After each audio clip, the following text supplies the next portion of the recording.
தந்தை தாயும் நீ என்னுயிர் துணையும் நீ சஞ்சலமது தீர்க்க வந்த தேசிக வடிவும் நீ உன்னையல்லால் மற்றொரு துணை காணேன் அந்த மாதியும் அளப்பரும் ஜோதியே ஆதியே அடியார் தம் சிந்தை மேவிய தாயுமானவனும் சிறகிரி பெருமானே. தொடர்ந்து நாம் இந்த அந்தர்யோகத்தில் உத்தவ கீதையில் உத்தவருக்கு பகவான் ஸ்ரீ கிருஷ்ணர் செய்த உபதேசமாக சில கருத்துக்களை எல்லாம் பார்த்து வருகின்றோம். அவதூத சன்னியாசி இடத்துல யது மகாராஜா ஒரு கேள்வி கேட்குறார். எனக்கு எல்லாம் இருந்து என் மனதில் ஒரு நிறைவு சந்தோஷம் இல்லை, நீங்கள் உங்களுக்கு எதுவுமே இருக்கலை, உட்காருவதற்கு மர நிழல் கூட இல்லை, ஆனால் நீங்கள் இவ்வளோ மகிழ்ச்சியாக இருப்பதற்கு என்ன காரணம்? என்னிடத்தில் இல்லாத ஏதோ ஒன்று உங்களிடத்தில் இருக்கின்றது, அப்படி உங்களிடத்தில் இருக்கக்கூடிய அந்த மகிழ்ச்சிக்கான காரணத்தை எனக்கு சொல்லி கொடுங்கள் கேட்குறார். இதில் இன்னொரு விஷயமும் இருக்குது, கேட்காதவர்கள் சொல்லக்கூடாதுன்னு ஒரு முறையும் இருக்குது. கேட்டவங்களுக்கு தான் சொல்லணும். ஏன்னா கேட்காதவங்களுக்கு சொன்னால் அது பிரயோஜனமே இல்லை. ஏதோ சொல்கிறாரு, வேறு வழி இல்லை, ஏதோ பெரியவர் சொல்கிறாரு கேட்டுட்டு அப்படியே போயிடுவாங்க. ஸ்ரத்தை இல்லாதவங்க சொல்லக்கூடாதுன்னு சொல்லிடு. நாமும் கூட அப்படி தான், யார் நம்மளிடத்துல கேட்குறாங்களோ அவங்களுக்கு தான் சொல்லணும். இல்லைன்னா ஏதோ அந்தர்யோகம் போயிட்டு வந்தீங்களே, இல்லை பகவத்கீதை கிளாஸுக்கு போயிட்டு வரீங்களே, ஏதோ என்ன கேட்டாங்கன்னு சொல்லி சும்மா கேட்பாங்க, நம்ம உடனே பார்த்தாய பிரதிபோதி தான் ஆரம்பிச்சிடக்கூடாது. ஆமாம், அவங்க 2 தடவை 3 தடவை கேட்டாங்கன்னா ஆமாம் நல்லா சொல்கிறாங்க, நீங்கள் கூட வாங்கலேன், நான் சொல்கிறத விட நல்லா இருக்கும், நீங்கள் வந்து கேளுங்களேன் அப்படி சொல்லி கூப்பிடணுமே தவிர அப்படியே தான் சுருக்கமாக 2 வார்த்தையில் சொல்லி விட்டுடணும். அது கேட்டுங்களுக்கு தான் சொல்லணும்னு இருக்குது. அதுபோல் யது மகாராஜா அந்த அவதூதர் இடத்துல கேட்டபொழுது அவர் சொன்ன விசேஷமான உபதேசங்கள் தான். அதுக்கு அவர் சொல்கிறார், நான் ஒரு 24 குருமார்களிடத்திலிருந்து கேட்ட நல்ல உபதேசங்களை எல்லாம் வாழ்க்கையில் நான் என்னுடையதாக்கி கொண்டு கடைப்பிடிப்பதனால் இப்படி நான் மகிழ்ச்சியாக நிறைவாக இருக்கேன்னு சொல்கிறேன். அந்த 24 குருமார்கள் சொல்லி பார்க்கும்போது முதல் 5 குருமார்கள் 5 பஞ்சபூதங்கள், பிருத்திவி அப்பு தேயு வாயு ஆகாசம் என்கின்ற மண் நீர் நெருப்பு காற்று ஆகாசம், இவைகளிடத்தில் என்னென்ன கற்றுக்கொண்டேன் என்று அழகாக சொல்லி வருகின்றார். அடுத்து இங்கே 6வது குருவாக சென்ற வகுப்பில் நிறைவில் பார்த்தது மறுபடியும் ஞாபகப்படுத்திக்குவோம். எல்லா பொருளும் ஜட பொருள் தான், அது பேசுறது இல்லை. மண் பேசுமா, நீர் பேசுமா, நெருப்பு பேசுமா, இருந்தாலும் அவைகளிடத்தில் தான் கற்றுக்கொண்டதாக ரொம்ப விசேஷமாக வேறு எந்த இடத்துலையும் இல்லாத அளவிற்கு சில அற்புதமான சில கருத்துக்களை எல்லாம் அவர் பேசினார். நம்முடைய வாழ்க்கைக்கு அது மிக மிக பயனுள்ளதான கருத்துக்களாக நாம் பார்த்தோம். அதுபோல் இப்பொழுது 6வது குருவாக அவதூதர் சொல்லுவது நிலா, நிலவு, சந்திரன். நிலவை பற்றி நிறைய கவிதைகள் இருக்குது. நிலவை பற்றி கவிதைகள் எல்லா சூரியனை விட கூட நிலவை பற்றி அதிகமான கவிதை எல்லாம் இருக்குது. நம்ம குழந்தைகள் கூட என்ன பண்ணுவோம், நிலாவை காட்டி தான் சோறு விட்டுவோம், நிலாச்சோறு சொல்கிறோம். ஆமாம் இல்லையா? அதுபோல் இந்த நிலவை பார்த்து நான் என்ன தெரிந்து கொண்டேன், இதுவரை சொல்லிய கருத்துக்கள்லேருந்து கொஞ்சம் பார்த்து ஆத்ம தியானம் அனாத்ம தியானம் அப்படின்ற கருத்தை எல்லாம் பேசுகின்றான்னு பார்த்தோம். ஆத்மா சொல்லி சொன்னால் நம்முடைய உடலுக்குள்ளே எந்த ஒன்றினுடைய இருப்பினால் இந்த உடல் இயங்கி கொண்டிருக்கின்றது, அதுக்கு பேர் ஆத்மா. சுருக்கமாக புரிஞ்சுக்கலாம், சுலபமாக. அடுத்து இந்த ஆத்மாவிற்கு வேறாக இருக்கின்ற எல்லாம் அனாத்மா. பகவத்கீதையில் எடுத்த உடனே ஆத்மா அனாத்ம விவேகத்தை நாம் பார்த்திருக்கின்றோம். குறிப்பாக இந்த ஸ்லோகத்தில் 48வது ஸ்லோகம், உத்தவகீதையுடைய 7வது அத்தியாயத்துடைய 48வது ஸ்லோகம். இதில் ஆத்மாவை பற்றி சொல்வதை விட அனாத்மா என்று சொல்லக்கூடிய உடலை பற்றிய ஒரு தெளிவான ஒரு தியானத்தை இங்கே நமக்கு சொல்லிக் கொடுக்குறார். ஆத்மாவை தவிர்த்து இது எல்லாம் அனாத்மா. அந்த அனாத்மாவில் முக்கியமாக இருப்பது இந்த உடல். உடலே அனாத்மான்னு சொல்லிடுறார். ஆக குறிப்பாக அனாத்மனக மித்தியாத்வம், ஆத்மஸ்வரூபத்தை பற்றி பேசலை, அனாத்மா தன்மையை பற்றி இங்கே பேசுகிறார். இந்த அனாத்மாவாகி இந்த உடலுக்கு அவர் கொடுக்குற ஸ்டேட்டஸ் என்னென்னா மித்யா. மித்யா என்றால் உண்மையில் இல்லாதது, இருப்பதை போல தெரிந்து கொண்டு இருப்பது, கொஞ்ச காலத்துக்கு இருப்பது. அக்னியை பற்றி பார்க்கும்பொழுது ஆத்மாவின் தன்மைகளை பார்த்தோம். இங்கு நிலவை பார்த்து அனாத்ம தன்மைகளை பற்றி நமக்கு சொல்லிக் கொடுக்க போகின்றார். அனாத்மா என்றால் மறுபடியும் ஞாபகம் வச்சுக்கோங்க, ஆத்மாவிற்கு புறம்பான அனைத்துமே அனாத்மா தான். ஏன்னா சில பேர் புதுசாக இருக்குங்க. அந்தர்யோகத்தில் பெரிய விசேஷம் என்னென்னா, ஒவ்வொரு அந்தர்யோகத்தும் ஒரு குரூப் வருவாங்க. கேட்டவங்களே வர்றது ஒரு 5-10 பேர் தான் இருப்பாங்க. அப்போ என்ன ஆகிடுன்னு சொல்லி சொன்னால், அந்த வார்த்தைகளை பரிச்சயம் பண்ணுறதுக்குள்ளே பெரிய ஒரு பாடாக போயிடும் நமக்கு. அதுவும் இருக்குது, உண்மை தான். இருந்தாலும் இந்த வார்த்தைகளை இப்படி புரிஞ்சுக்குவோம். நாம் அனாத்மாவான நம்முடைய உடலைத்தான் இங்கே எடுத்துக்கொண்டு பேசுகின்றார். இந்த உடல் என்பதை கொடுக்குற ஸ்டேட்டஸ் என்னவென்றால் மித்யா.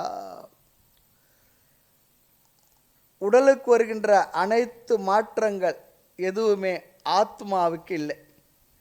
ஆத்மா மாற்றமற்றது, அனாத்மா முழுமையும் முழு மாற்றத்திற்கு உட்பட்டது. அது எப்பொழுதும் மாறிக்கொண்டே இருப்பது.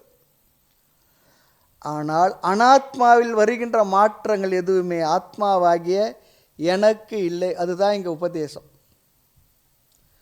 உடலையும் உடலுக்குள் உள்ள ஆத்மாவையும் உயிரையும் பார்த்து விசாரம் செய்து, அகம் ந தேகம், நான் இந்த உடல் இல்லை, அகம் தேகி, நான் ஆத்மா என்று உறுதி செய்வது தான் இங்கு கருத்து, இந்த ஸ்லோகத்தின் கருத்து.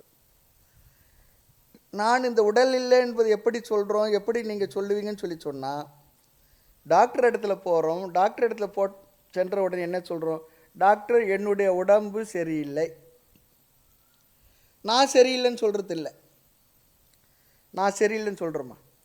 நான் சரியில்லைன்னு சொன்னால் அப்படியே பார்த்து வேற ஒரு டாக்டர் ரெஃபர் பண்ணிவிடுவார், ஏதோ ப்ராப்ளம் சொல்லிட்டு. அப்போ என்னுடைய உடம்பு சரியில்லைன்னா அப்போ என்னுடையது நான் இல்லை தானே. இப்போ இது வந்து என்னுடைய தண்ணீர் பாட்டில் சொல்லி சொல்கிறோம், அது வேறு எதோ சொல்கிறோம். இது என்னுடையது நான் இல்லை, என்னிலிருந்து வேறு ஆனது. அதுபோல் என்னுடைய உடம்பு சரியில்லை. அப்போ உடல் நான் இல்லைன்றது இந்த வார்த்தையிலே தெரியுது. எனக்கு சரியில்லைன்னு நம்ம சொல்கிறதில்ல, என்னோட உடம்பு சரி. உங்கள் உடம்புக்கு என்ன ஆச்சு?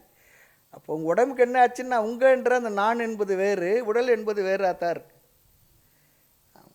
இந்த அளவுக்கு எளிமையாக புரிஞ்சுக்கிட்டாலும் போதும். ஆகவே நான் உண்மையில் இந்த உடல் இல்லை தான். நான் அப்படி இருந்தாலும் கூட என்ன ஆகின்றது, நான் இந்த உடலாக என்னை கருதி கொள்வதால் இந்த உடலுக்கு வருகின்ற எல்லா விதமான தன்மைகளும் எனக்கு வந்ததாக நான் நினச்சிக்கிடுறேன்.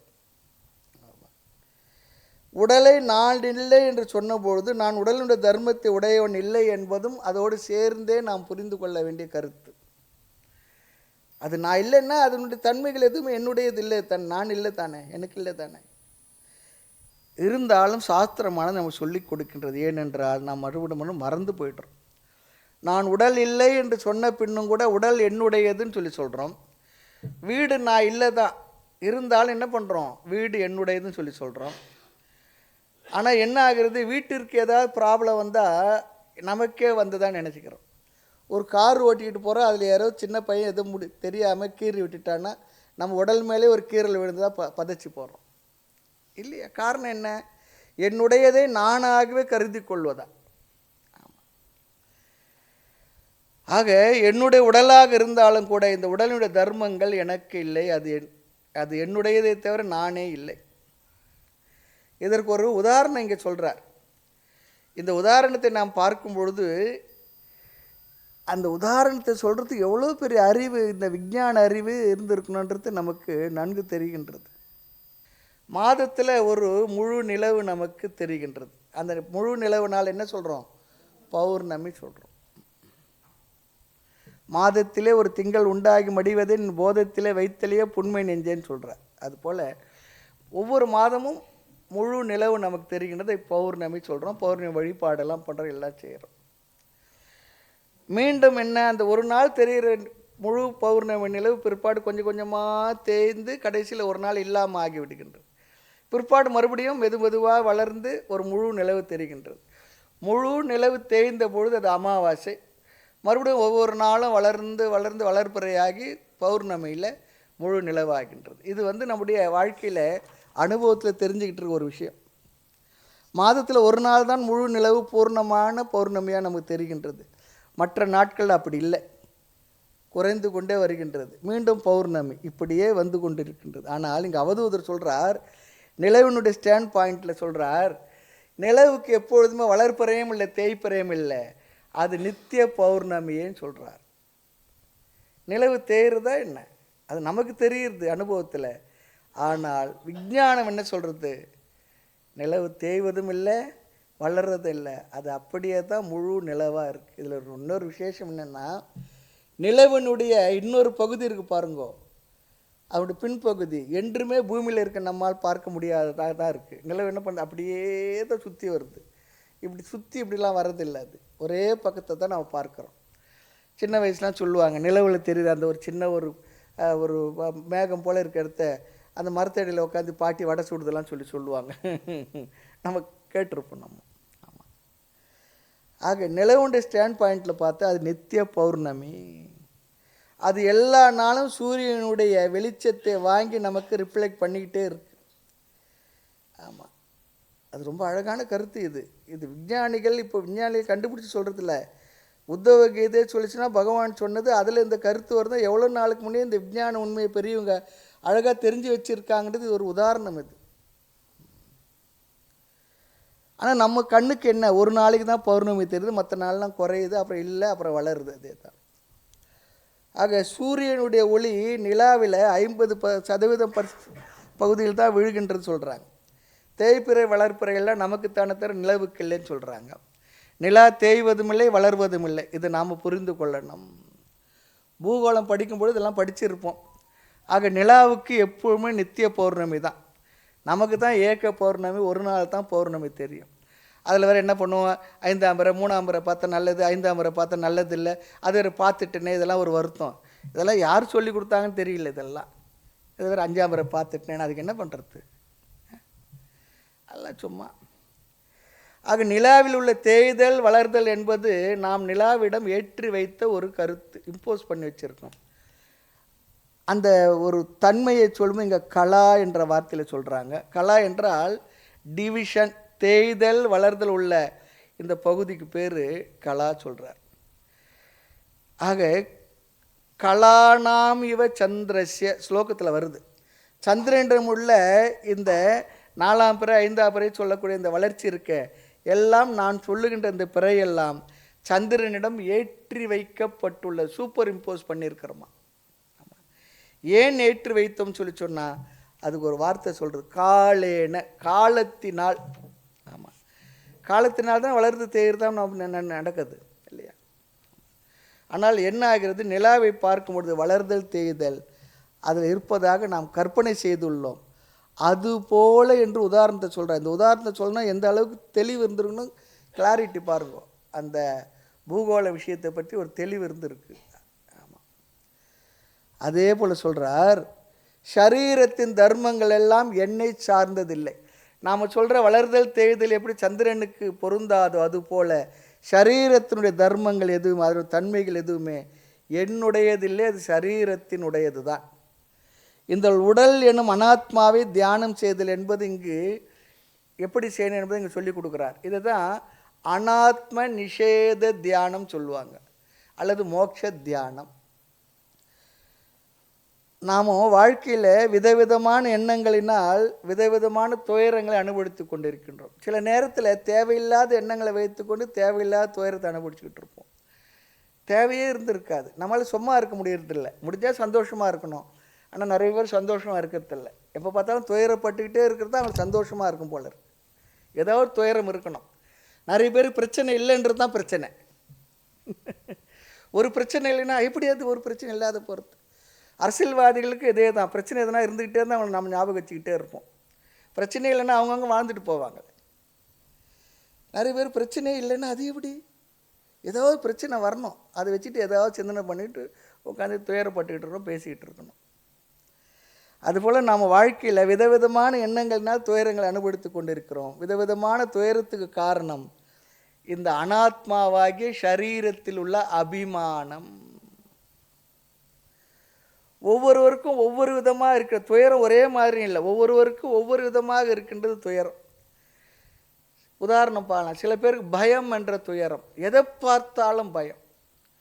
அஞ்சு அஞ்சு வாழ்வார் அவர் அஞ்சாத பொருள் இல்லை அவனிலே சொல்ல, எதை பார்த்தாலும் பயம். இப்படி ஆகிடுமோ, அப்படி ஆகிடுமோ, அதுவாகிடுமோ, இதுவாகிடுமோ, இதுவா. வெளியில் போனவங்க நேரத்துக்கு வரலன்னா என்னென்னலாம் கற்பனை வந்துடுது, எல்லாம் வந்துடுது. சில பேருக்கு குற்ற உணர்வு என்ற ஒரு உணர்வு இருக்குது, அது அவர்கள் துயரத்துக்கு உட்படுத்துகின்றது. ஏதாவது தப்பு தெரிஞ்சோ தெரியாமலே செய்திருப்போம், சில நேரம் செய்யாமல் கூட இருப்போம், இருந்தாலும் நினச்சி ஒரு குற்ற உணர்வு நம்ம மனசில் வந்துடுது. சிலருக்கு நான் நிராகரிக்கப்பட்டவன், ஐ ஆம் ரிஜெக்டட், நான் பலராலும் நிராகரிக்கப்பட்டு விட்டேன், அது ஒரு விதமான ஒரு துயரத்தை கொடுக்கின்றது. ஆமாம், என்னை யாருமே அங்கீகரிக்கவில்லை, அப்போ எல்லாரும் என்னை அங்கீகரிக்கணும், அது ஒரு விதமான துயரம். அங்கீகரித்தா ஒரு துயரம், இல்லைன்னா என்ன யாருமே அப்ரிஷியேட் பண்ணுறதில்லை. எனக்கு இன்றைக்கி பிறந்தநாள் என்னை யாருமே எனக்கு லைக் போடலை, ஏன் போடணும், போட வேண்டியது என்ன, ஊரில் இருக்கணும் போடணும் அவசியம் இருக்கா, வீட்டில் இருக்கிறத சொன்னாங்கன்னா போதாதான் என்ன, இது வேறு ஒன்று அனுப்பி வைப்பேன், எனக்கு யாருன்னா லைக் போடுங்க. இதெல்லாம் இப்போ இருக்கிற ட்ரெண்ட் இதெல்லாம். சிலர் ஒரு சில பாவங்களை செய்திருப்பார்கள், அது செய்ததாக நினைத்து கொண்டு இருப்பார்கள், அதனால் நான் பாவி என்கின்ற ஒரு உணர்வு. இப்படிப்பட்ட விதவிதமான எண்ணங்களினால் துயரப்பட்டு கொண்டிருக்கலாம். ஒவ்வொருவர் ஒவ்வொரு விதமாக துயரப்படுறாங்க, அவர்களுக்கு என்று உள்ள ஒவ்வொரு விதமான எண்ணமே அவர்களுக்கு துயரத்தை அதிகமாக்கி தருகிறது. சில பேர் எண்ணத்தெல்லாம் பார்த்தோம்னா, சில பேர் துயரத்துக்கு காரணத்தெல்லாம் பார்த்தா சிரிப்பு தான் வரும் நமக்கு. இதுக்கெல்லாமா துயரப்படுவாங்க, இதுக்கு போய் அலட்டிக்கலாமான்ற போல் இதுக்கெல்லாம் போய் துயரப்படுவாங்களா நம்ம மனசில் நினைப்போம். நாம இருக்காங்க. ஆச்சரியமாக இருக்கிறதா காரணம் என்ன தெரியுங்களா, வாழ்க்கையை பற்றி தெளிவான ஒரு சிந்தனையில் சாஸ்திர விஷயங்களை கேட்குறதுல இது போலலாம் அந்தர்யோகம் மற்ற விஷயங்களுக்கு நல்ல விஷயங்களை கேட்டு நம்ம மனதை செம்மை செய்து வைத்து கொள்ளாத காரணம்தான். எல்லாருமே கோயிலுக்கு போகிறோம், அதெல்லாம் இல்லைன்னு சொல்லி எல்லாருக்கும் பக்தி இருக்குது, ஆனாலும் ஏதோ கோயிலுக்கு போகிறோம், ஒரு நமஸ்காரம் பண்ணுறோம், அவ்வளோதான். அந்த சாமி என்ன மற்ற அதை கூட தெரியறதில்லை. ஆன்மீக விஷயங்களில் சாஸ்திரங்களில் நிறைய நூல்கள் நிறைய விஷயம் சொல்லியிருக்கு, அதை கேட்குறதும் இல்லை படிக்கிறதும் இல்லை. அதெல்லாம் தெரிஞ்சிருந்தால் தான் மனசில் அது போல் சில நேரத்து துயரங்கள் துன்பங்கள் வரும்போது இந்த வார்த்தைகள் நமக்கு ஒரு ஆறுதலை கொடுத்து அமைதியை கொடுத்து நம்ம ஆசுவாசப்படுத்தும். அதெல்லாம் தெரியறதே இல்லையே. மற்றது எல்லாத்துக்கும் நேரம் இருக்குது, அது போல் விஷயங்கள் வகுப்புகளுக்கு வர்றதுக்கு நேரமே இருக்கிறதில்ல. முந்தைய காலத்தில் பெரியவர்கள்லாம் ஒரு பெரிய உபன்யாசங்களை ஏற்பாடு பண்ணுவாங்க, கதைகள் சொல்லுவாங்க. கிராமங்கள்லேயும் இந்த சாவடிகளில் ராமாயணம் மகாபாரதம் பாகவதமெல்லாம் படிப்பாங்க, பெரிய புராணம்லாம் அதெல்லாம் போய் கேட்போம். அந்த கதைகள்லாம் கேட்குறது கதைக்காக இல்லை, அவங்களோட வாழ்க்கையில் சில விதமான சூழ்நிலைகளை சந்திக்கும்போது அவர்கள் என்ன விதமான மனநிலையில் அதை கையாண்டார்கள், அந்த கையாண்ட விதமெல்லாம் நமக்கு என்னவாக இருக்குன்னா அனுபவ நாமும் அப்படிப்பட்ட சூழ்நிலைகளை சந்திக்கும் பொழுது நாமும் கூட அந்த அனுபவ பாடங்கள்லேருந்து ஒரு ஆறுதல் அடைவோம். இப்போ அதெல்லாம் இல்லாமல் போச்சு, இல்லவே இல்லை, அதெல்லாம் இப்போ இல்லவே இல்லை. தெரியாமல் பெரியவங்க அதெல்லாம் செய்து வைக்கல, அந்த காலத்து அதெல்லாம் நல்ல ஒரு ஏற்பாடு. அதெல்லாம் இன்றைக்கி காலத்துக்கு ஏற்றப்போ நிறைய மாற்றங்கள் இருக்குது, அது இதுலேயும் பெறுவது நிறைய இருக்குது, அதெல்லாம் நம்ம பார்க்குறதில்ல கேட்குறதில்ல. ஆக இப்போ நாம் என்ன செய்யணும்னா, எந்த விதமான எண்ணம் நம்மை துயரப்படுத்துமோ அதற்கு எதிரான எண்ணத்தை கொண்டு நாம் என்ன பண்ணணும், அந்த எண்ணத்தை நீக்கி கொள்ளணும். அப்படி நீக்கி கொள்வதற்கு பெயர் தான் இங்கு தியானம். தியானம்னா அது மனசில் அமைதியாக உட்காந்து சிந்தனை பண்ணும். துயரத்துக்கான காரணம் அது உண்மையிலேயே உண்மை இல்லை என்று தெரிந்தால் அதற்கு எதிரான ஒரு எண்ணத்தை மனசில் வைத்து கொண்டு அதை நினைப்பது, அப்படி சிந்திப்பதன் மூலமாக துயரத்துக்கான காரணமான அந்த எண்ணமானது நீக்கப்பட்டு விட்டு நம்மளுடைய துயரமும் நீங்கும். சில பேருக்கு உறவுகளில் அதிகமான பற்று வச்சுடுவாங்க. அந்த உறவுகளில் பற்று வச்சதுனால அங்கேருந்து கிடைக்கிற அடி உதை இருக்குது பாருங்க, அது பெருசாகவே இருக்கும் பல நேரத்தில். அல்லது நாம் கொடுத்த அதே அளவுக்கு அவர்களால் அந்த அன்பை திருப்பி கொடுக்க முடியாது. அது திருப்பி அவங்க கொடுக்காத பொழுது நம் மனதில் வரக்கூடிய வலி இருக்குது பாருங்கள், ரொம்ப அதிகமாக இருக்கு. நான் இவ்வளோ அன்பை கொட்டி வளர்த்தினேன், இவ்வளோ பாசத்தை கொட்டி வளர்த்தேன், இவ்வளோ செய்தனே, அப்படி செய்தேன், அங்கேருந்து எனக்கு ஒரு ரிட்டர்னும் இல்லையே. அது வாழ்க்கையில் நம்ம உறவுகளில் கிடைக்கிற விஷயந்தான். அப்படி அவருக்கு திருப்பி நம்ம கொடுக்க முடியாது, பல காரணங்கள் இருக்கலாம். சூழ்நிலைகள் இருக்கலாம், பல காரணம் இருக்கலாம், அல்லது அவங்களுடைய இயல்பாக கூட இருக்கலாம். அப்போ என்ன பண்ணுறது?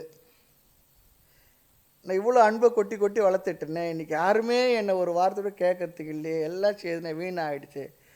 அது வயதான காலத்தில் இப்படிப்பட்ட எண்ணங்களினால் ஒரு துயரம் இருப்பாருங்க. வாழ்க்கையை செதைச்சிட்டு பார்க்குறோம்.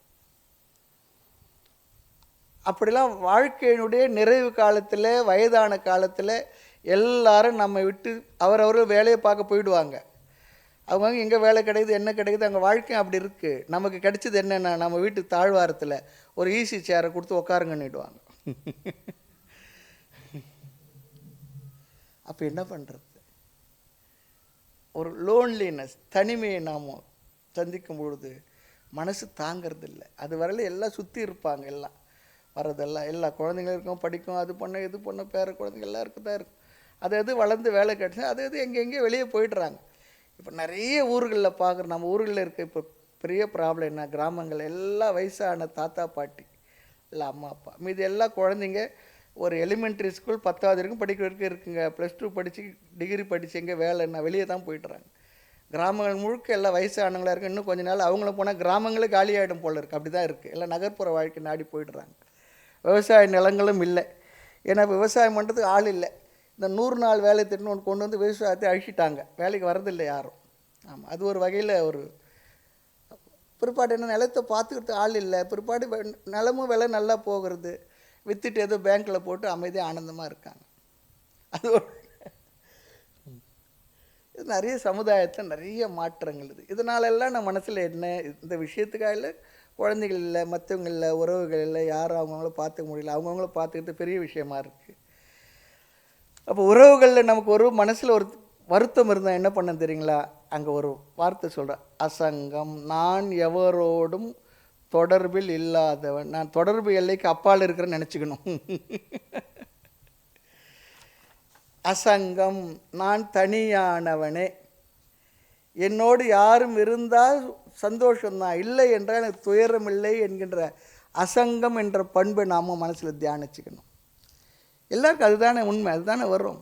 எவ்வளோ பேரோடு சேர்ந்து வாழ்ந்தாலும் கூட கடைசியில் நமக்கு கிடைப்பது தனிமையே. அதுக்கு என்ன பண்ணணும்? நம்ம சாதாரணமாக எல்லோரும் இருக்கும்பொழுது கோயிலுக்கெல்லாம் வந்தால் தனியாக வந்து உட்காந்து 1 மணி நேரம் 1/2 மணி நேரம் உட்காந்து பழகி இருக்கணும். இது போல் அந்தர்யோகத்தில் வந்து பழகி இருக்கணும். அல்லது முகாம்களுக்கு வந்து பழகி இருக்கணும். தனியாக இருந்து அது ஒரு பயிற்சி பண்ணி இருக்கணும். அதுதான் வள்ளல் பெருமான் சொன்ன தனித்திரு, விழித்திரு, பசித்திரு. ரொம்ப அற்புதமான வாக்கியம் இது. நம்மளால் தனியாக இருக்க முடியறதில்லை. ஆனால் தனிமை நம் மீது திணிக்கப்படுவதற்கு முன்பாக அது பழகி இருந்துன்னு வச்சுங்களேன், சரி ரொம்ப சந்தோஷம் அப்படி இருக்கணும். ஐயோ தனியாக விட்டுட்டு போகிறீங்களே, என்ன சொல்கிறோம்? வீட்டில் யாருன்னா சீக்கிரம் வந்துடும். அடுத்து என்னை மற்றவர் நிராகரித்து விட்டார்கள் அப்படி சொல்கிறோம். நான் நிராகரிக்கப்பட்டு விட்டேன் என்பொழுது என்ன பண்ணணும் சரிங்களா? என்னை யாரும் நிராகரிக்க முடியாது. ஏனென்றால் அகம் பூர்ணக, நான் முழு நிறைவானவன். என்னை யார் என்ன நிராகரிக்க முடியும்? நான் தான் எல்லோருக்கும் அன்பை தருபவன். நான் தான் எல்லாருக்கும் அன்பை வாரி வழங்கிக்கிட்டு இருக்கேன். யாரும் என்பது அன்பு செலுத்தலாம், எனக்கு அதை பற்றி கவலை இல்லை. நானே அந்த அன்பின் வடிவமாக இருப்பவன். இப்படி இந்த அனாத்ம ஸ்வரூபங்களை நிஷேதம் செய்து மோட்சத்தை நாம் தியானம் பண்ணணும்னு சொல்கிறார் இந்த இடத்துல. இங்கு நான் ஆத்மா என்கின்ற ஆத்ம தியானம் இல்லை, அனாத்ம நிஷேத தியானம். தொடர்ந்து கிளாஸ் கேட்டுக்கு இந்த வார்த்தையெல்லாம் புரியும். அனாத்ம விஷயங்களை நீக்கி தியானம் செய்வது, இது ஒரு விதமான தியானம்னா, இப்போது ஜபம் என்பது மந்திரங்களை மனதில் திரும்ப திரும்ப சொல்வது. தியானம் சொன்னால் விஷயங்களை மனதில் அமைதியாக சிந்தனை செய்து கொண்டு அமர்ந்திருப்பது, அதுக்கு பேர் தான் தியானம். இன்னொன்று சொன்னால் அவங்களுக்கு புரியும். ஏதோ ஒரு விஷயம், விவகாரம், வீட்டில் பிள்ளைங்களோ மற்றவங்களோ ஏதோ என்ன பண்ணுறோம் மனசில், அதே விஷயம் ஓடிக்கிட்டு இருக்கு பாருங்க, அது ஒரு விதமான தியானம் தான். விவகாரங்களை குறித்த தியானம். இங்கு ஆத்மாவை குறித்த தியானம் சொன்னால் ஆத்மாவை குறித்த எண்ணங்களை மனதில் அப்படியே ஓட விட்டு கொண்டிருப்பது. நமக்கும் கூட வீட்டு விவகாரங்கள்லாம் நினச்சிக்கிட்டு இருந்தோம், நேரம் போகிறதே தெரியுதில்லை.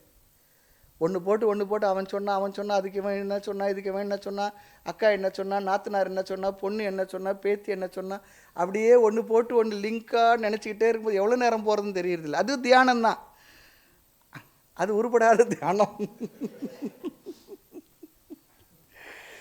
இங்கே ஆத்ம தியானன்ற ஆத்மாவை பற்றி நினைவுகளை மனதில் அப்படியே ஓட விட்டு கொண்டு அமர்ந்திருப்பது. இது நம்மை பூர்ணமாக்கும், முழுமையாக்கும், நிறைவாக்கும், அமைதியை தரும், ஆனந்தத்தை தரும், மோட்சத்தை தரும் இந்த விஷயங்கள்லாம். ஆக அடுத்து இன்னொன்று, பயம் வந்துன்னா நான் நிர்பயன், நான் பூர்ணன் என்பது போல இந்த எண்ணங்களை சிந்தனையில் கொண்டு செலுத்துவதுக்கு பேர் தான் அனாத்மாவை குறித்த தியானம் அல்லது அனாத்ம நிஷேத தியானம். அந்த விஷயங்களை நீக்கி நாம் மனதில் தியானம் செய்வது. அப்படி இந்த ஸ்லோகத்தில் அனாத்மாவுடைய தர்மங்கள்லாம் கூறப்படுகின்றது. அந்த தர்மமெல்லாம் எனக்கில்லை என்று நாம் மனதில் சிந்தனை செய்து கொண்டு அமர்ந்திருப்பது. ஆகவே இது அனாத்மஸ்வரூப நிஷேத தியானம் அல்லது நீக்கும் தியானம். இது ரொம்ப முக்கியம். இந்த ஆத்மஸ்வரூபம் சொல்லப்பட்டு அதை நம்ம தியானம் பண்ணோம். இங்கே அனாத்மாவின் தன்மைகள் சொல்லப்பட்டு அதை நீக்க நமக்கு பயிற்சி கொடுக்கின்றது இந்த ஸ்லோகம். வேறு ஒரு வார்த்தையில் சொல்லணும்னு சொன்னால் ஆத்ம தியானத்தை ரெண்டாக பிரிக்கிறாங்க. ஆத்மாவுடைய சத்திய அம்சத்தை தியானம் செய்தல். நான் நித்தியமான என்றும் உள்ளவன், நான் மாறாதவன், நான் மறையாதவன், நான் இரவாதவன், நான் பிறவாதவன், நான் ஆனந்த வடிவினன், நான் என்றும் உள்ளவன், நான் எங்கும் உள்ளவன். இதெல்லாம் ஆத்மாவை குறித்த சத்தியத்தன்மை, ஆத்மாவை குறித்த உண்மைத்தன்மைகளை மனதில் நினைத்து தியானம் செய்வது. இது ஒரு விதமான தியானம் ஆத்ம தியானத்தில். இன்னொன்று அனாத்மாவுடைய மித்திய அம்சத்தை தியானம் செய்தல். சத்திய அம்சத்தை மட்டும் தியானம் செய்யறது பெரிய விஷயம் இல்லை, அதுவும் வேணும் தான். அடுத்து அனாத்ம விஷயங்கள் நம்ம மனசுக்குள்ளே உட்காந்துக்கிட்டு அதுதான் அதிகமாக உட்காந்துக்கிட்டு இருக்கு. ஜென்மாந்திரமாக வாழ்க்கை முழுக்க இந்த அனாத்ம விஷயங்கள் நிறைய உள்ள அப்படியே அப்படி ஒரு திணிச்சு வச்சுருக்கோம். எத்தனை ஜிபிலாம் தெரியாது, அவ்வளோ உள்ளே இருக்குது. மெமரி கார்டெல்லாம் ஓவர்லோட் ஆகிடுச்சு. அவ்வளோ என்ன பண்ணுதுன்னா அப்படியே மேலுக்கு வந்து நம்ம ஒரு அழிச்சாட்டியம் பண்ணுது, ரொம்ப அக்கிரமம் பண்ணுது. அதனுடைய மித்திய அதெல்லாம் உண்மையில் உண்மை இல்லாதது. நான் தான் அதை என்ன பண்ணுறேன், அதற்கு ஒரு உயிர் கொடுத்து நான் அவைகளை பாராட்டி கொண்டுள்ளேன் என்று அந்த விஷயங்களெல்லாம் மனதில் நீக்கிக் கொள்வது. அனாத்மா விஷயங்களுக்கு உயிர் கொடுத்து சத்தியத்துவத்தை கொடுக்கறது யார்? நாம தானே. அது இல்லை, அது உண்மை இல்லை என்று நீக்குகின்ற மனப்போக்கம் நமக்கு வரதில்லை. ஆமாம், உன் உளம் கண்டதெல்லாம் தள்ள என சொல்லி என்னையன் தானாக்கி கொண்ட சமர்த்தை பார்த்தோழி என்றார். உன் உள்ளத்தில் என்னென்னலாம் வருதோ தேவையில்லாதெல்லாம் நீக்கிறதுக்கு மனசில் வரதே இல்லையே. குப்பையை வாரி வெளியே கொட்டுறதுக்கு மனசே வரதில்லையே, சேர்த்துன்னு வச்சுக்கிட்டுறோம். செல்ஃபோனில் டெலீட் கொடுத்துருக்குறாங்கல்ல, தேவையில்லாத மெசேஜில் டெலீட் பண்ணு. நம்மளால் டெலீட் பண்ணுறதுக்கு தெரியலையே, முடியலையே. அந்த டெலீட் பண்ணுற விஷயந்தாங்க இங்கே தியானம், அமைதியாக அமர். இதெல்லாம் தேவையில்லாத விஷயங்கள். சரி, அது இல்லை, அது வந்துக்கிட்டே இருக்கும். வர அது என்ன பண்ணணும், டெலீட் பண்ணிக்கிட்டே இருக்கணும். டெலீட் பண்ணுறது மனசில் ஒரு அறிவு இருக்கணுமே. ஆக சுருக்கமாக சொன்னால் மோட்ச தியானம் என்பது அனாத்மா மித்திய தியானம், அனாத்ம மித்தியா தியானம். இந்த அனாத்ம விஷயங்கள் எல்லாம் என்ன, மித்தியா, உண்மையில் உண்மை இல்லாதது, தோற்ற மாத்திரமே. அதை நான் தான் பாராட்டி சீராட்டி கொண்டுள்ளேன். காரணம், அனாத்மா அதை உண்மை என்று நாம் நினைக்கிறதுனால தான் துயரம் வருது. அது உண்மையில் உண்மை இல்லாதது. இந்த உடலே உண்மை இல்லைன்னு சொல்லும் பொழுது அப்புறம் இந்த உடல் மூலமாக வந்த உறவுகள், உடல் மூலமாக வந்த விஷயங்கள், அதனால் ஏற்பட்ட விவகாரங்கள், மனம் எல்லாமே என்ன, உண்மையில் உண்மை இல்லாதது. இருக்கிறது அவ்வளோதான். நம்ம சொல்லணும் சில நேரம் ஏதோ இருக்கிறோங்க, நாம் இருக்கணுன்றதுக்காக இருக்கிறோங்க, மீதி சும்மாங்க அப்படி சில நேரத்தை சொல்லுவோம். நம்ம ஒரு மாதிரி வருத்தம் வந்ததுன்னா அது போல் நம்ம துயரப்படுத்துகின்ற எல்லா எண்ணங்களையும் புத்திபூர்வமாக அறிவுபூர்வமாக நேர் எதிரான எண்ணங்களினால் மனதிலே நிஷேதம் செய்து கொள்வது. அப்படி நிஷேதம் செய்கின்ற அந்த சிந்தனைக்கு பெயர் தான் இங்கு அனாத்ம நிஷேத தியானம் சொல்கிறார். அது ரொம்ப அழகாக இங்கே சொல்லி கொடுக்குறார். ஆக எப்பொழுது இந்த அனாத்மா துயரம் தராதென்றால், இந்த அனாத்மா உண்மையில் பொய் என்று நாம் நினைக்கும் பொழுது துயரத்தை தராது. இல்லைன்னா என்ன பண்ணுவோம், யாரோ ஒருத்தர் ஏதோ ஒரு வார்த்தையை சொல்லிட்டு போயிட்டு இருப்பாங்க, அந்த வார்த்தையை வாழ்க்கை முழுக்க நினச்சி நினச்சி நினச்சி துயரப்பட்டுக்கிட்டு இருப்போம், துன்பப்பட்டுக்கிட்டு இருப்போம். அவன் சொல்லிட்டு போயாச்சு, ஏதோ அவன் வார்த்தை வாய் சொல்லிட்டு போயிட்டான், அது சொன்னவன் அதை பற்றி நினைக்க கூட மாட்டான். நாம் எடுத்து வச்சுட்டு என்ன பண்ணுவோம், அது நினச்சி சிந்தனை பண்ணிக்கிட்டே இருப்போம். நான் தமாஷா சொல்கிறது உண்டு. திருமணமாகி வர முதல் நாளில் அந்த மாமியார் கழுவி ஏதோ ஒரு வார்த்தை சொல்லிகிட்டு இருக்கும். இந்த அம்மா சொல்லும், நான் வந்த அன்றைக்கி உங்கள் அம்மா சொன்னாங்க அந்த வார்த்தையை நான் மறப்பேனான்னுவாங்க. இது என்ன பெரிய ஒரு நினச்சி என்ன ஆக போகிறது, நான் மறக்க மாட்டேன் அப்படி சொல்லி. அது என்ன ஒரு மகா வாக்கிய உபதேசமாக அது இல்லை?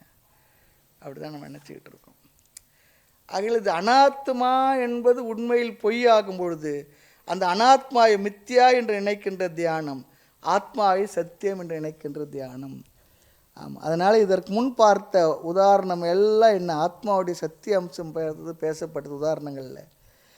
ஆத்மா என்ன பண்ணுது, ஏகம், அது இருப்பது ஒன்று தான், சர்வ வியாபி, இப்போ தான் நம்ம பார்த்தோம். இதெல்லாம் என்ன, ஆத்மா பற்றிய தியானம். இந்த ஸ்லோகத்தில் அனாத்மாவுடைய மித்தியாத்வம் சொல்லப்படுகின்றது. இங்கு உதாரணத்தை எடுத்துக்கொண்டு அதை எப்படி என்று நாம் புரிந்து கொள்ள வேண்டும். உதாரணமே புரியல சொன்னால் அதிலிருந்து வருகின்ற கருத்தும் நமக்கு புரியாது. இங்கே உதாரணமாக எதை எடுத்துக்கிட்டார், முழு நிலவை பௌர்ணமியை எடுத்துக்கொண்டார். ஆமாம், இதில் பார்த்தோம், இந்த பௌர்ணமியில் தேய்பிறை வளர்ப்பிறையெல்லாம் இல்லை, அது எப்பொழுதுமே நித்திய பௌர்ணமியாக தான் நிலவனுடைய தன்மையில் இருந்து கொண்டுள்ளது சொல்லி பார்த்தோம். ஆனால் வாழ்க்கையில் விவகாரத்தில் பார்க்கும்பொழுது ஒரு நாள் ஆக தேய்கின்றது, அப்புறம் முழுமையாகின்றது, மறுபடியும் என்ன அமாவாசை ஆகின்றது, மறுபடியும் வளர்கின்றது. இது வாழ்க்கையில் நம்முடைய அனுபவத்தில் இருந்து கொண்டிருக்கிறது. ஆனால் விஞ்ஞானப்படி என்ன, நிலவினுடைய ஸ்டாண்ட் பாயிண்டில் நிலாவுக்கு என்றுமே பௌர்ணமி தான். ஆகவே பௌர்ணமி என்ற வார்த்தைக்கு பொருளே இல்லை. ஒரு வகையில் பார்த்தா பௌர்ணமின்னு சொல்கிற வார்த்தைக்கு பொருளே இல்லை. என்ன சாமி இப்படி போட்டு உடச்சிட்டிங்கன்னு சொல்லாதீங்க, நான் பௌர்ணமி ஆனால் பூஜைக்கு போகிறேன், அமாவாசை நான் சிலது பண்ணுறேன், இதெல்லாம் இல்லைன்னு சொல்கிறேன். இதெல்லாம் விவகாரத்தில் இருந்துக்கிட்டு இருக்கு. தத்துவத்தின் கோணத்தில் ஆத்மாவை பற்றிய சிந்தனையை நாம் செய்யும் பொழுது விஞ்ஞானத்தினுடைய கோணத்திலும் கூட நிலவு தேய்வதும் இல்லை, வளர்வதும் இல்லை. வளர்ச்சி தேய்தல் எல்லாம் நம்முடைய பார்வைக்குத்தான். ஆக உண்மையில் தேய்ந்து வளர்ந்தால் தானே பௌர்ணமி. ஆக அது என்றுமே தேயில வளரல, நம்முடைய பார்வைக்கு அப்படி தெரிகின்றது. நாம் பூமியிலிருந்து பார்ப்பதால் அப்படி தெரிகின்றது. அதில் பாதி பிரகாசம்தான் பொதுவாக நமக்கு தெரிகின்றது, மீதி பிரகாசம் நமக்கு தெரிவதில்லை. ஆகவே நிலவை பொறுத்தவரை அது என்றுமே பூர்ணமானது.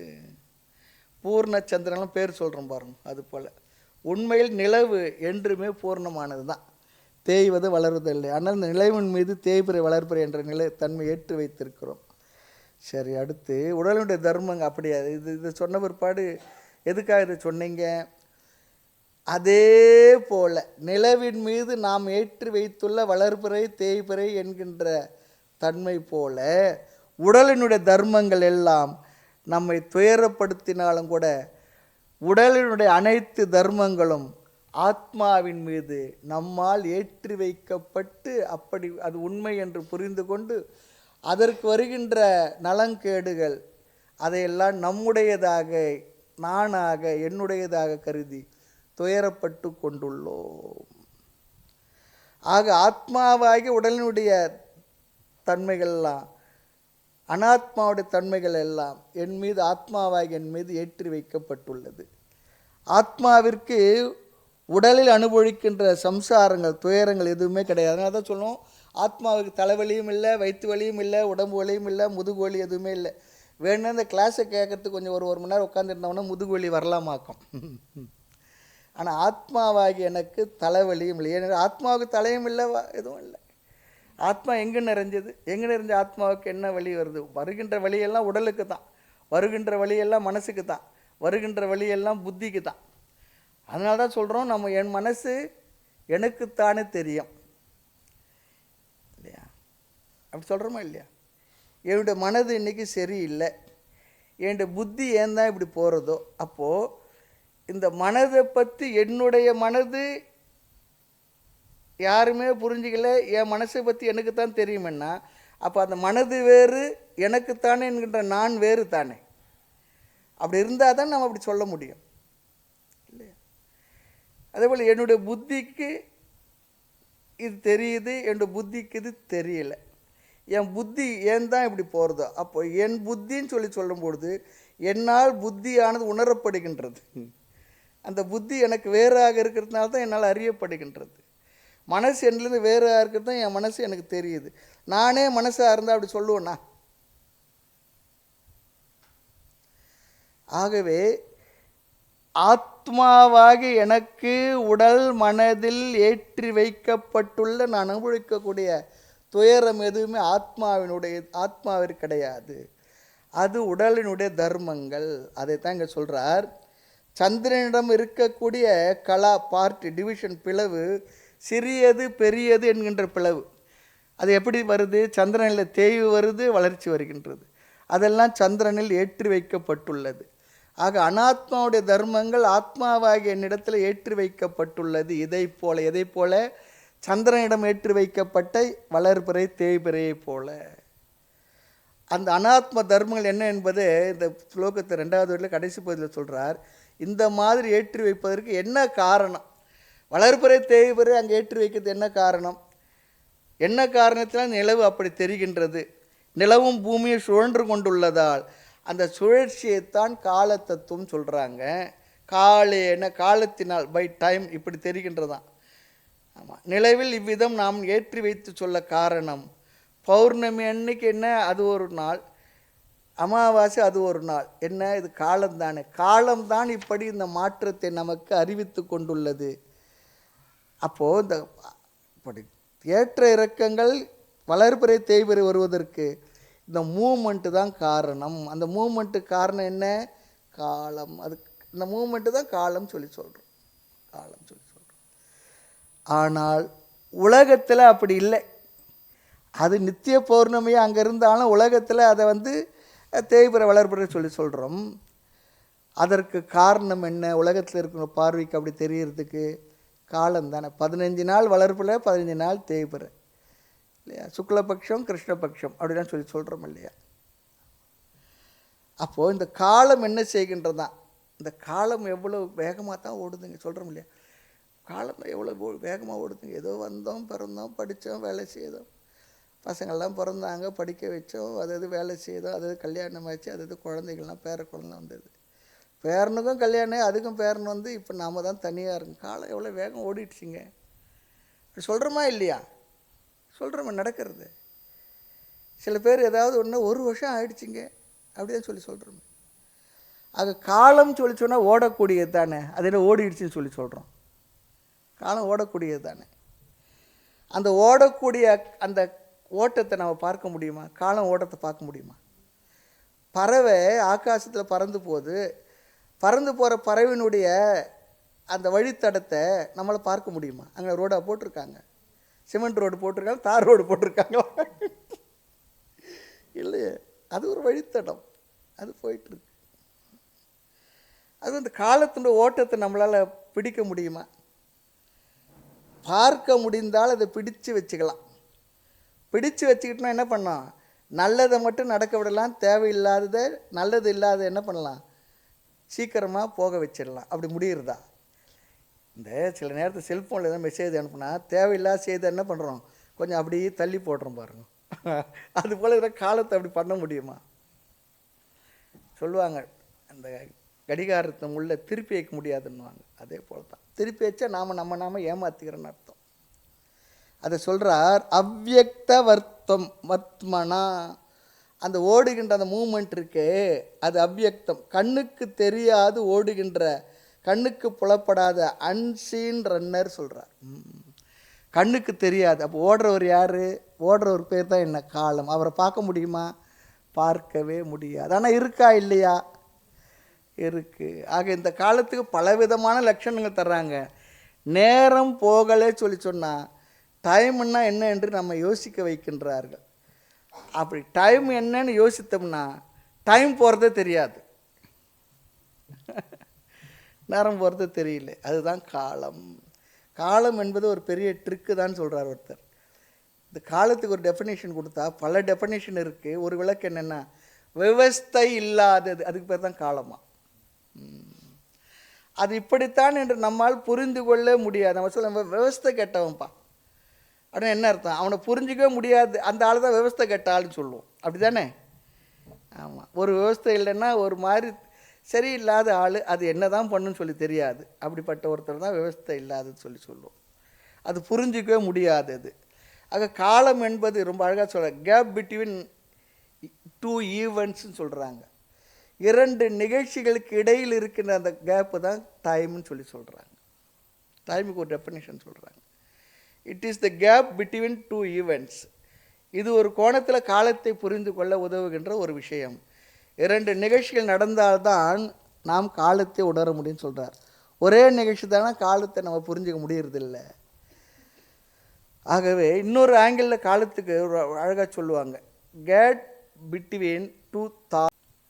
இரண்டு எண்ணங்களுக்கு இடையில் வருகின்ற இன்பிட்வீன் அந்த கேப்புக்கு பேர் தான் காலம் சொல்கிறாங்க. ஒரு எண்ணம் வந்தது, இன்னொரு எண்ணம் நடுவில் என்ன, ஒரே எண்ணம் வந்தால் காலமே தெரியறதில்லை. அதுக்கு ஒரு உதாரணம் நம்ம பார்க்க போகிறோம். அழகான உதாரணம் ஒன்று இருக்குது, நம்ம பார்ப்போம்.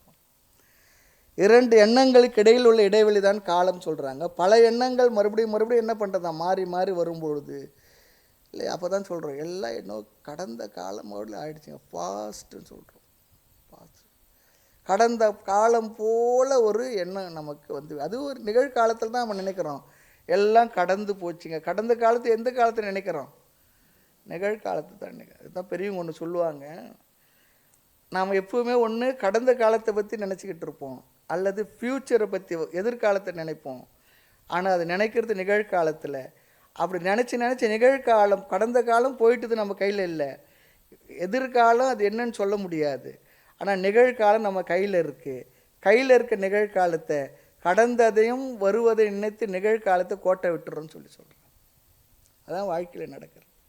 எப்போ பார்த்தாலும் பழசையே நினச்சிக்கிட்டு இருக்குது, ஆனால் ஏதோ வருங்காலத்தை நினைக்கிறது. இப்போ இருக்க ப்ரெசன்ட் டென்ஸ் என்ன பண்ணுறோம்? கோட்டை விட்டு விடுறோம். ஆக நாளைக்கு நடக்க போட கான்செப்டை நினைக்கும் பொழுது தான் ஃப்யூச்சர் என்ற எண்ணம் வருகின்றது. மேலும் காலம் என்பது நம்முடைய மனதுக்குள்ளே தான் இருக்குது. மனம் செயலற்ற நிலைக்கு செல்லும் பொழுது காலம் இல்லாமல் சென்று விடுகின்றது. மனம் விழிக்கும் பொழுது தான் என்ன டைம் கான்செப்டே வருது. அதுக்கு என்ன உதாரணம் தெரியுங்களா? ஏதோ ஒரு விஷயத்தை ஆழ்ந்து நினச்சிக்கிட்டு இருக்கோன்னா நேரம் போகிறது தெரியறதில்லை, ஆனால் நேரம் போயிட்டு தான் இருக்குது. அடுத்து இன்னொன்று இருக்குது, நன்கு ஆழ்ந்து உறங்கும் பொழுது நேரம் தெரியுதா? எந்திரிச்ச பிற்பாடு இவ்வளோ நேரம் தூங்கணும்னான்னு சொல்கிறோம். தூங்குகின்ற பொழுது மனம் ஒடுங்கி அமைதி அடைந்து தூக்கத்தில் இருக்கும் பொழுது காலமே தெரியறதில்லை. காலமே மனது விழித்து கொண்டிருக்கும் பொழுது தான் தெரிகின்றது. மனம் உறங்கும் பொழுது காலம் என்பது இல்லாமல் சென்று விடுகின்றது. அதனால தான் இந்த விஷயங்கள்லாம் நம்ம இந்த காலத்தை பற்றி புரிஞ்சுக்கிறதுக்கு இந்த விஷயங்கள்லாம் நமக்கு அழகாக பெரிய ரொம்ப ஆழமாக சிந்திச்சிருக்காங்க எல்லாத்தையுமே. ஆக ஒரே எண்ணம் மட்டும் நமக்கு இருந்தால் காலம் இல்லையா, காலத்தை கணக்கிட முடியாது சொல்கிறாங்க. உறக்கத்தில் ஒரே ஒரு எண்ணம் தான் இருக்கான். உறக்கத்தில் ஒரே எண்ணம் தான் இருக்குது. அது யோக சூத்திரத்தில் பதஞ்சலி மகரிஷி அழகாக சொல்லுவார், அவித்யா விருத்தி. அவித்யா விருத்தி சொல்லி சொன்னால் எனக்கு ஒன்றும் தெரியவில்லை என்கின்ற எண்ணம். எனக்கு ஒன்றும் தெரியவில்லை என்பது நமக்கு எதனால் தெரிகின்றது? எனக்கு ஒன்றும் தெரியலன்றது அங்கே என்ன, அதுவும் ஒரு எண்ணம் தானே. அதைத்தான் என்ன சொல்கிறாங்கன்னா நித்ரா விருத்தி. எனக்கு ஒன்றும் தெரியல, அடித்து போட்டால் தூங்கினன்றது நமக்கு எப்படி ஞாபகம் வருது? எதனால் ஞாபகம்? நான் தான் அடித்து போட்டாலும் தூங்குற மனசே இல்லையே, எண்ணம்லாம் ஒடுங்கி போச்சு. ஆனாலும் எண்ணம் ஒடுங்கிய நிலையிலும் எனக்கு ஒன்றும் தெரியவில்லை என்று நமக்கு தெரிய வைப்பது ஒரு எண்ணம் தான். அது அவித்யா விருத்தி அல்லது நித்ரா விருத்தின்னு சொல்கிறாங்க. இந்த அளவுக்கு யோசித்துருக்காங்க. தூக்கத்தில் என்ன தெரிஞ்சுன்னு சொல்லி கேட்டால் ஒன்றும் தெரியலன்னு சொல்கிறோம். ஒன்றும் தெரியலன்ற எண்ணம் இருந்ததுனால்தான், அந்த ஒரே ஒரு எண்ணம் இருந்ததுனால் அங்கே டைம் நமக்கு தெரியவில்லை. அதே போல் ஆகாசமும் அப்படி தான், மனசை பொறுத்தது தான். மனது இல்லாது போனால் ஸ்பேஸும் இல்லாது போகின்றது. ஸ்பேஸ் மட்டும் இல்லை, எதுவுமே இல்லை. ஆமாம், மனம் ஒடுங்கின பொழுது மனமில்லை, அம்மனத்து இனமில்லை, போக்கோடு வரத்தும் இல்லை, அக்காலம் இக்காலம் என்பதில்லை, எல்லாம் அதீதமயமானது. உறங்கிட்டேன்னு வச்சிங்களேன், ஆழ்ந்த உறக்கத்தில் நான் தெரியுதா, பெண்ணுன்னு தெரியுதா, நான் முதலாளின்னு தெரியுதா, நான் தொழிலாளி தெரியுதா, நான் அறிவாளின்னு தெரியுதா, நான் இந்த ஊருக்காரன் தெரியுதா, நான் அப்பான்னு தெரியுதா, நான் அம்மான்னு தெரியுதா, நான் கணவன் தெரியுதா, மனைவி தெரியுதா, என்ன தெரியுது ஆழ்ந்த உறக்கத்தில்? ஒன்றும் தெரியலையே. நம் மீது ஏற்றி வைக்கப்பட்ட எல்லாம் அங்கே என்ன, ஒன்றுமே தெரியல, ஒடுங்கி இருக்கின்றது. அப்போ நான் யார் தான்? இதெல்லாம் மனசுக்குள்ளே இருக்கிறது தானே. ஆகாசன்றது தெரியுதா? எந்த வீட்டில் படுத்துருக்குன்னு தெரியுதா? கட்டில் மேலே படுத்துருக்குன்னா ஏசி ஓடுதா, ஏசி ஓடலையா, அல்லது பெட்டில் படுத்துருக்குன்னா, பாயில் படுத்துருக்குன்னா, தரையில் உருண்டு விட்டுருக்குன்னா என்ன தெரியுது? எனக்கு கழுத்தில் தலகாணி இருக்கிறது தெரியுதா? எந்திரிச்ச பிற்பாடு ஒன்றா கழுத்து என்ன அப்படி விடுத்து இருந்தோம்னா காலில் எந்திரிச்சோன்னா சுளுக்கு பிடிச்சா வலி தெரியுது, அது வேறு. அந்த நேரத்தை தெரியுறது இல்லையே. இதெல்லாம் நல்லா ஆழ்ந்து சிந்திக்கிற விஷயம் தான். எத்தனை பேர் அந்தர்யாமி சாமி இதெல்லாம் சொல்கிறதுக்கா, நீங்கள் ஏதோ கொஞ்சம் அது இது சொல்லிங்கன்னு பார்த்தா ரொம்ப என்ன ஒரு மாதிரி இருக்கேன்னு நினைக்காதுங்க. இதுதான் அவர் சொல்கிறார். நிறைய விஷயம் மாற்றி நம்ம பார்த்துருக்கணும். இந்த இடத்துல இந்த ஸ்லோகத்தை இப்படி தான் சொல்கிறார். ஆமாம். ஆகவே தான் டைமையும் ஸ்பேஸையும் செப்பரேட் பண்ண முடியாதுன்றாங்க. ஒரே இடத்துல ஒரே நேரத்தை 2 பேர் வர்றது தானே ஆக்சிடென்ட் சொல்கிறோம். அந்த நேரத்தில் அந்த ஸ்பேஸில் 2 பேரும் ஒன்றா இருக்குன்னு நினைக்கிறேன். அப்போ டைம் அண்ட் ஸ்பேஸ் என்ன பண்ண முடியாது, செப்பரேட் பண்ண முடியாது. ஒன்று தான், அது ஒன்றா தான் இருக்கும். ஆமாம். ஆக நம்முடைய அனுபவத்தை வைத்து காலத்தை இப்படி யோசிக்கின்றோம், யூகிக்கின்றோம். உண்மையில் காலம் என்பது பகவான் நமக்கு வைத்துள்ள ஒரு பெரிய ட்ரிக்குன்னு சொல்கிறார். கண்டுபிடிக்க முடியாது, விளக்கவும் முடியாது. அதான் சொல்கிறார், நம்மால் விளங்கி கொள்ள முடியாமல் ஆனால் இயங்கி கொண்டுள்ள நம்முடைய புத்திக்கு புலப்படாமல் இருக்கின்ற அதே சமயத்தில் அனுபவித்து கொண்டுள்ள இந்த கால தத்துவத்தினால், இந்த கால தத்துவத்தை தான் இன்னொரு பேர் சொல்லுவாங்க மாயான்னு சொல்கிறாங்க. இந்த கால தத்துவத்தினால் சந்திரனிடம் இருக்கக்கூடிய மாற்றம் ஏற்படுகின்றது. கால தத்துவத்தினால் சந்திரனிடத்தில் மாற்றம் ஏற்படுகின்றது. ஆனால் சந்திரனிடத்தில் உண்மையில் எந்த மாற்றம் ஏற்படுவதில்லை. இதுதான் இதுவரை உதாரணத்தை பார்த்தங்க. இனி முதல் வரியில் அது போல் என்னவா, இந்த உடலினுடைய இந்த உடலுக்கு என்னென்ன மாற்றங்கள் வருமா? பிறப்பு, அம்மா வயிற்றில் இருக்கிறோம், பிறக்கிறோம். இந்த உடலுக்கு என்னென்ன மாற்றம் வருது? இந்த உடல் பிறப்பை எடுக்கின்றது, தாயினிடத்திலிருந்து உலகுக்கு வருகின்றது. நம்முடைய ஃபைனல் டெஸ்டினேஷன் என்ன? பிறக்கிறோம். அப்புறமா என்ன? பிறக்கிறதெல்லாம் என்ன ஆகும்? போய் சேர்ந்து தான் ஆகணும். வளருது, அது வேறு. கடைசியில் என்ன? போய் சேர்ந்து தான் ஆகணும். எங்கே போகும்? ஸ்மசானம் சொல்கிறார், மயானம். யாராவது நம்முடைய பர்மனெண்ட் அட்ரஸ் கேட்டால் எது கொடுக்கணும் தெரியுங்களா? சுடுகாட்டு அட்ரஸ் தான் கொடுக்கணும். எல்லாரும் அங்கே தான் நமக்கு பர்மனெண்ட் அட்ரஸ் கேட்டால் அதுதான் என்னோடய பர்மனெண்ட் அட்ரஸ். அங்கே வந்து பார்த்துக்கோ, நான் அங்கே தான் இருப்பேன். ஏதோ பண்ணியிருப்பாங்க, அங்கே வந்து பார்த்துக்கோ. முந்தையாவது புதைப்பாங்க, இப்போ எல்லாம் எரிச்சிடுறாங்க. ஆமாம். அதை அம்மா வயிற்றில் இருக்கணும், பிறக்கிறோம், வளர்கிறோம். பிற்பாடு என்ன? வினஷ்யத்தி, கொஞ்சம் கொஞ்சமாக தேய்கின்றது, மாய்கின்றது, மறைஞ்சே போகின்றது. ஆமாம். இந்த 6 விதமான மாற்றங்கள் எதுவுமே இந்த ஆத்மாவிற்கு இல்லை. சில மாற்றங்கள் இன்பமாக இருக்குது, சில மாற்றங்கள் துன்பமாக இருக்குது. நோய் என்ற ஒன்று உடலுக்கு வருது, ஆரோக்கியம் என்ற ஒன்றும் உடலுக்கு வருகின்றது. இதெல்லாம் உடலுக்கு வருவது தேகசி அனாத்மாவை சேர்ந்த உடலுக்கு இதெல்லாம் வரும்னு சொல்கிறார். நான் ஆத்மனாக, ஆத்மாவிற்கு அல்லது எனக்கு இல்லை. இந்த தியானம் என்ன? இந்த உடலுக்கு வருகின்ற எந்த மாற்றங்களும், எந்த மாற்றம் என்னுடைய மனதை பாதிக்கின்றதோ அதை என்ன பண்ணணுமா? மனசில் அதற்கு எதிரான சிந்தனையை கொண்டு வந்து தியானித்தல். அதான் சொல்கிறார். நம்மை பாதிக்காத மாற்றத்தை தியானம் பண்ண வேண்டியதில்லை, நம்மை பாதிக்கின்ற மாற்றங்களை தியானம் செய்வது. சிலருக்கு இந்த நரைச்ச முடிய பெரிய ப்ராப்ளமாக இருக்கும். ஆமாங்க, ஒரு நரைச்ச முடி ஐயோ போச்சு. சிறு வயசில் கூட வந்துடலாம். காதோர நரைச்ச முடி கதை முடிவை காட்டுதுன்னா சினிமா பாட்டில். ஆனால் இவருக்கு என்ன பார்த்தாருன்னா அதை போய் டை அடித்து அதை பண்ணது. சரி, அதை மறைக்கிறாங்க. வயசு எப்படி மறைக்கிறது? அங்கே போயிட்டு இருக்கு, டைம் ஓடிக்கிட்டு இருக்கு. இதுக்கு நம்மளால் ஏற்றுக்கொள்ள முடியறதில்லை. இதெல்லாம் உடலுக்கு வருகின்ற மாற்றங்கள். சில நேரத்தில் நல்ல யௌவனத்தில் அப்படி இருப்போம், வயதாக என்ன அப்படியே ஒரு மாதிரி அப்படி தான் இருக்கும். ஆமாம். எஸ்எல்சியில் நம்ம கொடுத்தத ஃபோட்டோவை பாருங்கள், காலேஜில் அந்த கான்வெகேஷன் எடுத்த ஃபோட்டோவை பாருங்கள், கல்யாண மேடைகளில் நீங்கள் இருந்த ஃபோட்டோ இருந்தால் எடுத்து பாருங்கள். இப்போல்லாம் வீடியோ தான் எடுக்கிறாங்க, ஃபோட்டோ கூட இல்லை. அப்புறம் ஆஃபீஸில் என்ன நண்பர் கூட பிக்னிக் போயிருந்தால் அந்த ஃபோட்டோவை பாருங்கள். நம்ம பையன் கல்யாணத்தில் நம்ம நின்று எடுத்த ஃபோட்டோவை பாருங்கள். அப்புறம் நம்ம பேரனுடைய விசேஷத்தில் நாம் இருந்த ஃபோட்டோவை பாருங்கள். இப்போவும் பாருங்கள், இந்த வளர்ச்சி பாருங்கள். என்ன வளர்ச்சி இல்லை, அது கொஞ்சம் கொஞ்சமாக தேஞ்சி இப்போ எல்லாம் எல்லாம் வாடி வதங்கி சுருங்கி. நானா அது? ஆமாம், என்ன பண்ணுறது, காலந்தானே இப்படிலாம் பண்ணிடுச்சு. இதெல்லாம் ஏற்றுக்கவே முடியறது இல்லை. ஏற்று தானே ஆகணும், வேறு வழி என்ன? அதெல்லாம் அனாத்மா பற்றி விஷயம் மனசில் தியானம் பண்ணி ஏற்றுக்கோன்னு சொல்கிறார்.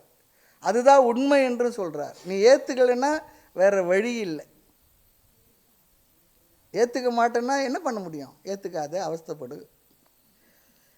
ஆக இதெல்லாம் இந்த தியானம் பண்ணணும்னு சொல்கிறார். நோய் வந்தால் இந்த நோய் உடலுக்கு, அதுக்காக டாக்டரை பார்க்காம இருக்க வேண்டாம். டாக்டரை போய் பாருங்கள், மருந்து சாப்பிடுங்க. இருந்தாலும் இது உடலுக்கு வந்திருக்கிறது, எனக்கு இல்லை. வயோதிக முதுமை, அதையே வேடிக்கை பார்க்கணும். பிற்பாடு மரணம், நிறைவாக மரணம், அதையும் என்ன பண்ணணுமோ ஏற்றுக்கொள்ளத்தான் வேண்டும். அப்படி ஏற்றுக்கிட்டேன்னு சொன்னால் அமைதியாக சந்தோஷமாக எல்லார்ட்டும் டாட்டா பை பை போயிட்டு வரேன்னு சொல்லிட்டு போகலாம். இல்லைன்னா என்ன பண்ண முடியாது, ஐயோ அதை விட்டு போகிறேன், இதை விட்டு போகிறேன்னு, அப்படி போகிறேன்னு, இது போகிறேன்னு, நான் சம்பாரிச்சதான் இந்த மருமகளுக்கு விட்டுட்டு போகிறேன்னு, இந்த மருமக எமகாதக பேர் வழி அவனுக்கு இதை விட்டுட்டு போகிறேன்னு, பையனுக்கு விட்டு போகிறேன். நான் சொல்கிற பேச்சே கேட்காத பையனுக்கு விட்டுட்டு போகிறதா? வேறு என்ன பண்ண முடியும்? எடுத்துக்கிட்டா போக முடியும். எடுத்துக்கிட்டு போகிறதா இருந்தால் இன்றைக்கி இந்த பூமியில் ஒரு மண் இருந்திருக்காது, பிறந்தவெல்லாம் கொண்டு போயிருந்தானா. ஆமாம், ஒன்று இருந்திருக்காது, விட்டு தான் ஆகணும். ஆக இதெல்லாம் பார்த்து எல்லாம் புரிந்து கொள்வதற்கு ரொம்ப அழகாக சொல்கிறார். இப்படி அனாத்ம விஷயங்கள் தியானித்து அது நான் இல்லை அவைகள் எனக்கு இல்லை என்று தியானித்தல், இது 6வது குருவாகிய சந்திரனிடத்தில் நாம் கற்றுக்கொண்டது. இனி சந்திரனை பார்க்கும்பொழுது எல்லாம் இந்த எண்ணம் அறிவுக்கு நம்முடைய மனசுக்கு வரணும். இதெல்லாம் உடலுக்குரியது, எனக்குரியதில்லை. அப்போ நான் யார்? நான் என்றும் உள்ள நித்தியமான ஆனந்த ஆத்மா. இந்த கருத்து தான் சந்திரனிடத்தில் நம்ம தெரிஞ்சுக்கணும்னு இன்றைய வகுப்பில் உத்தவ கீதையில் பகவானுடைய உபதேசமாக நம்ம எடுத்துக்கொள்வோம்.